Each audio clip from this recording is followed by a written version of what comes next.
Di antara masa roh kita berada di hujung kaki sampailah keluar daripada tubuh badan kita. Ni dipanggil masa sakar.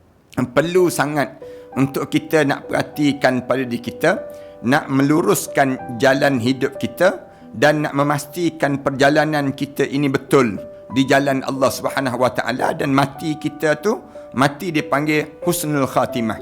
Jangan sampai peringkat kematian kita mati dalam keadaan su'ul khatimah. Su'ul khatimah ni mati dalam keadaan yang buruk.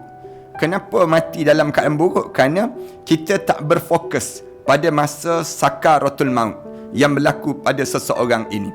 Dan di waktu mana berlakunya sakarat ini, waktu mana berlaku yang disebut dengan sakaratul maut ini pada diri seorang ini, di antara masa roh kita berada di hujung kaki sampailah keluar daripada tubuh badan kita. Ini dipanggil masa sakaratul maut.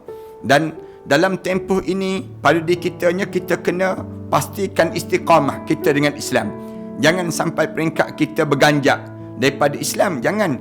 Tetapi waktu mana saat sebegitu kita diajar supaya kita mesti sentiasa terulang di bibir kita sebut la ilaha illallah Muhammadur Rasulullah.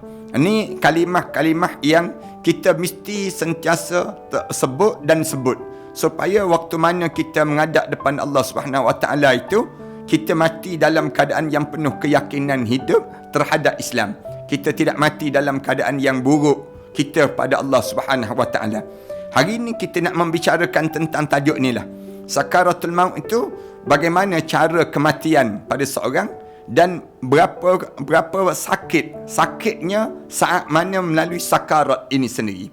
Para penonton yang dirahmati sekalian, dalam ayat Al-Quran Karim, Allah Subhanahu Wa Taala cerita tentang sakarat ini jelas. Firman Allah Taala, "Waja'at sakratul mauti bil haqq." Datanglah saat sakaratul maut yang penuh dengan kebenaran.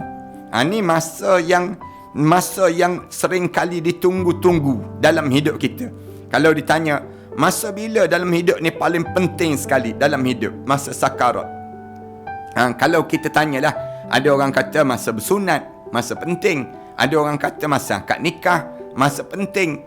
Kalau ditanya masa-masa paling penting dalam hidup, masa bila?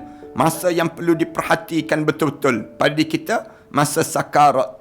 Masa sakarat ni yang Allah Subhanahu Wa Taala sebut, waja'at sakratul mauti bil haqq. Datanglah saat sakaratul maut yang penuh dengan kebenaran.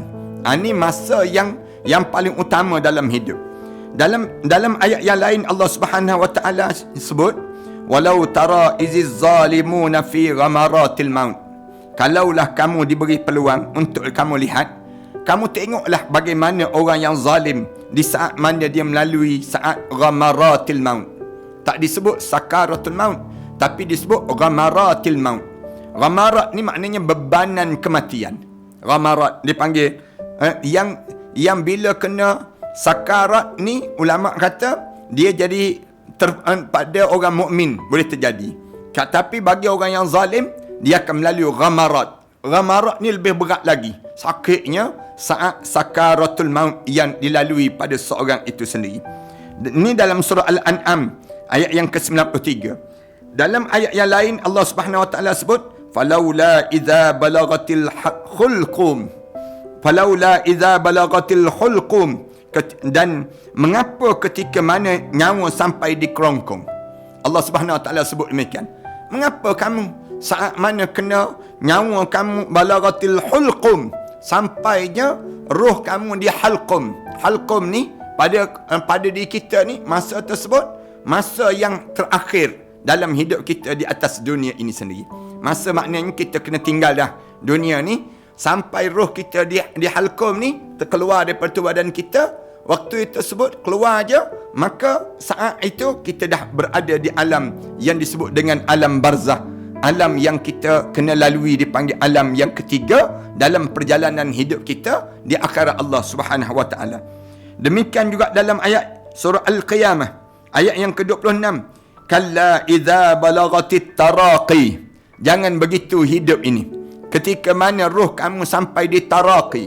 Taraqi ni maknanya sampai di dada kamu tu, bila sampai mendesak sampai di kerongkongan kamu nak keluar roh kamu tu, nak keluar daripada tubuh badan kamu.